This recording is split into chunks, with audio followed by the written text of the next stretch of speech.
and I put my big one on these hoes, damn. I'm not acrobatic, I'm not flipping on my bros, no. All my shit be factual, I cannot get exposed, and I grew up talking shit, I catch a bitch before I catch a cold. Yo, what it do, guys? It's your boy, King Kim Doom.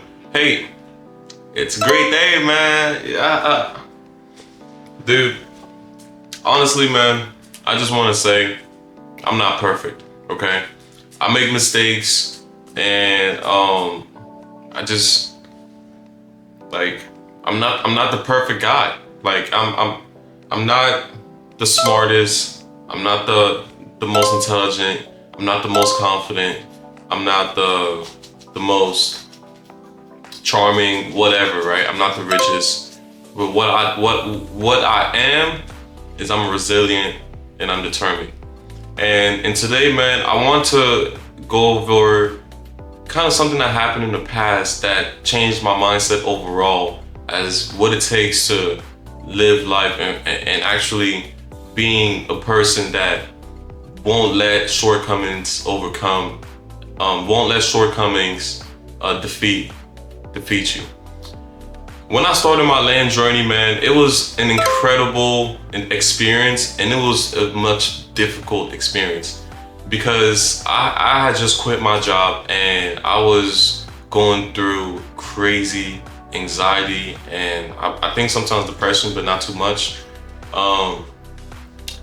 But it was just like, damn, like I don't have any money coming in, and I was like panicking, like, well, you know, what if I lose it all? And what ended up happening was my mindset to be able to accept failure is what helped me overcome these negative emotions. And it's crazy how I talk about it, but you know, even till this day, I have to go through these emotions and be willing to accept failure. I swear, man, it's a tough thing to do. And it's like, okay, how do you do that though, right? The way I did it is I realized, like, yo, at the time I was 23, I'm like, man, worst case scenario, I'm gonna just find another job. And I was doing so well in my job, and I realized, like, you know, worst case scenario, I can also go back there. Do you know what I'm saying? Like, what's gonna stop me from doing that? I was fantastic, they loved me, right? So I put everything in worst case scenario. What's the worst case? Like, am I gonna die? Am I gonna, you know what I'm saying? Like, is this gonna be life, like, changing word? Is my health gonna be at risk? And I realized, no, it's not. None of that is gonna be at risk. And I realized, like, I put everything into perspective as far as my skills, and realized that I got skills, you know, and I want to put it to the test. And the reason why I say this is because there was this, like, once I quit my job and you know, all of that was happening, I still kept on going, right? I still kept on going. There was a couple times where I wanted to go back to work because I was just too scared.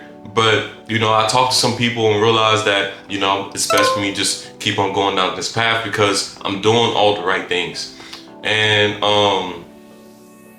so as I was going, I was doing well. You know, I was you know, getting it under contract. And I want to also touch base on this, especially if you're watching this, you're probably like a newbie or something like that. So you're interested, but you don't know too much. You're just scared. So the one thing I want you to understand is the contract is the main important thing. Okay. So what took me so long in real estate was I was afraid to get deals on the contract because I was afraid, oh, what if I can't buy it? What if, you know, like I didn't get it at the right price that I can wholesale it at? And understanding also the worst case scenarios of those situations can be able to help you alleviate all of the anxieties, to help you understand that, hey, this is not such a big deal. So what are the worst case scenario if you get a deal on the contract and you can't buy it or close it? So if you put the earnest money deposit down, worst case scenario, you're gonna lose the earnest money deposit. And then worst case scenario, you're gonna tell the seller that you can't buy it for whatever reason. You tell them that you can't buy it, and then what? The seller, they can't sue you. They can't, right? because like how they gonna make you purchase the property? You feel me? So especially when you told them that you can't because you have those clauses in your contract. And then okay, now all the worst case scenario that you think, you can put it in your contract to help protect yourself, right? So if you're like, oh, I don't want the seller to sue me, put it in the contract. Seller can't sue a buyer for damages, right? All of these are just, you know, things that you worry about that like, or at least that I was worrying about that could have been easily fixed, right? And even me knowing all of this information, just still getting the contract signed is tough. But I was doing it, so I did it. I had one contract, I couldn't move it. Then I had another contract, and I was able to do well, and that was my first deal. So I was like, damn, okay, the most important thing is getting the contract. So I got that information, and then I was wholesaling. I was doing pretty well. I was making money. I was, you know, finding buyers. All this, everything was popping. And then I got this deal. Guys, that fell on my lap. And well, it was from my marketing. And the seller was like, hey, my dad had bought this property. I don't know what to do with it. It's not worth anything. So I'm like, okay. So I asked him what he wanted, and he told me he wanted like $3,000 or $5,000 or something. And I was like, damn, $5,000. And but the land, but here's this. The land is 2 acres and it's not buildable. So I was like, damn, $5,000 is kind of like a lot for land that's not buildable. But I also understood that it's like, they tell you don't deal with land that's not buildable. They tell you don't deal with, you know, certain parcels of land. But guess what? I ended up buying that deal for $3,000. And one of my realtors ended up finding a buyer that bought that deal for $50,000. And when I'm telling you this story, it sounds so crazy because it's like, you don't realize how much money that is until like, it's just sitting in your account or sitting in your hands, and you're like, holy fucking shit. That changes your mind forever. Like, Brent Daniels said it perfectly. And I completely agree. It changes your mind perfectly. You get that 50K, if you just want to get used to getting that money, and then now those opportunities come to you, right? And so it's like, even non-buildable land, as long as you get at a good price, you're gonna be able to do well. But you can never do well if you don't take that risk of saying, I'm gonna take this risk. My idea when I was buying that land was like, worst case scenario, I'm just gonna see if I can donate this land to somebody and maybe find a way to make it a tax write-off or something. I don't know. But it was just an incredible parcel that changed my mind forever and made me go further deeper into this land trajectory, man. A lot more people are getting aware of land and value and stuff like that. But you just never know who you're gonna run into. There's gonna be somebody who doesn't know, and there's gonna be an opportunity, a risk that you have to take. And the question now is, are you gonna be willing to take that risk? Or are you just going to not take the risk? And I will implore you to take that risk, man. Life is so much full of risk. Because like, if I didn't take that risk, I would have never known that this type of land, like, it's valuable, I can sell it and stuff like that. Like, because I had it, guess what?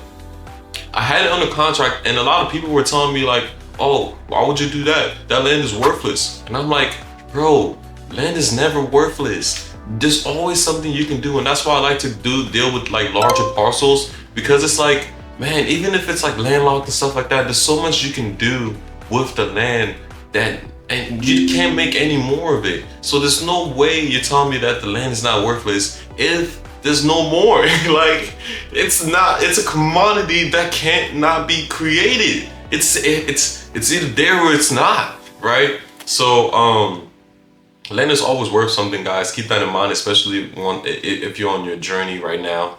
Find a way to, like, you know, get parcels of lands that are, you know, worthless. under contract at a very low price. You know what I'm saying? And some sellers will understand that.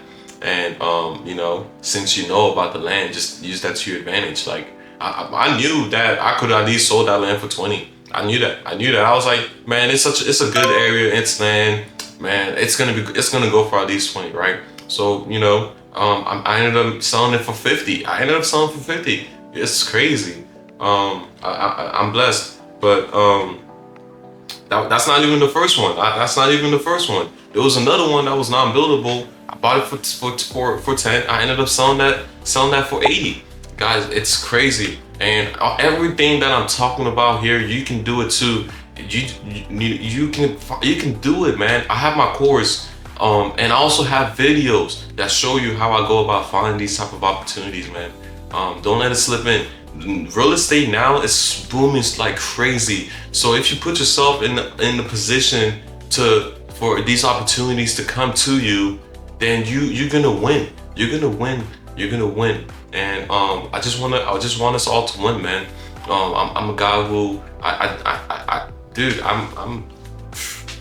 just want everybody to be able to make money. And when everybody's like telling me like, oh, what do I do? I'm like, bro, do what I'm telling you to do, and you're gonna be able to make money. But guess what? They never do what I tell them to do. I'm like, do this, and this. And that's why I started selling my course, because I'm like, if you really want this, you're gonna invest in yourself, and you're gonna, you know, you want to do it once you invested in yourself. And you can, you know, tune into my free content. I'm not the best at making, you know, content, because I do both travel and real estate. So you're gonna be able to also, you know, see all my traveling and stuff, all brought by real estate, all because of real estate.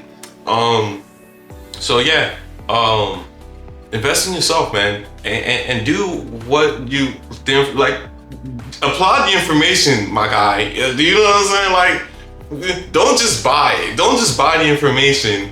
Apply it. You know, if you have $2,000, risk that money, bro. Risk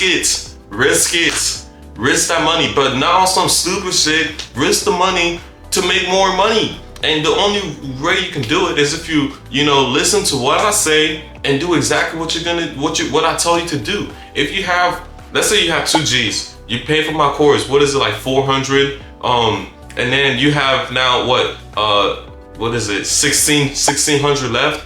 Use $1,000 to send marketing, like, you know what I'm saying, to landowners. Get those sponsors. Use that to pay for you will use 500 to pay for like launch control, lead Sherpa. You will use the other 500 to get the skip trace and get the number. You will use $100 to get the list. And then what? Now that's like 500, 600, and 1100. You still have 500 left to play with. And then you have a big list. You're sending marketing. People are responding. You're learning. And then use the other 500 to buy another list and get more numbers. And then, you know, increase that data. And then just keep doing that. With 2,000, you can be able to turn that 2,000 into what? I would say you can turn that 2,000 into 10,000 or more. I mean, is that a good return on investment or what? Like 2,000 to 10,000, is that good? Shit, I'll take that every single day. Give me that every single month on repeat. I spend 2,000, I make 10. I spend 2,000, I make 10. I spend 2,000, I make 10. And tell me how much that adds up in a year. You know what I'm saying? Like, but you have to do it. That's the only thing. Once you figure that game out, once you figure yourself out, and once you motivate yourself to do these things, you're gonna be in another world. You're gonna be in another world. It's gonna be over. The control that you're gonna have, the power, it's gonna be crazy. So yeah, man, it's your boy. You already know I'm always dropping gems. I'm not the perfect guy, like I mentioned, but I'm working on myself every single day and working on my mindset, getting stronger. And I'm also sharing you guys this information. So I hope you take it to your advantage, and you know, I hope you do well with it. You know, maybe one day we'll all travel together, you feel me? So that's kind of the goal, surround myself with these type of people who are able to do that, you know what I'm saying? Help people make money so that, you know, we can spend more time together. I guess that's a good idea. Anyways, it's your boy, Kenny Can Doom. Like this video if you like it, subscribe if you like my content, and yeah man, I'm gonna see you on the next video. Peace.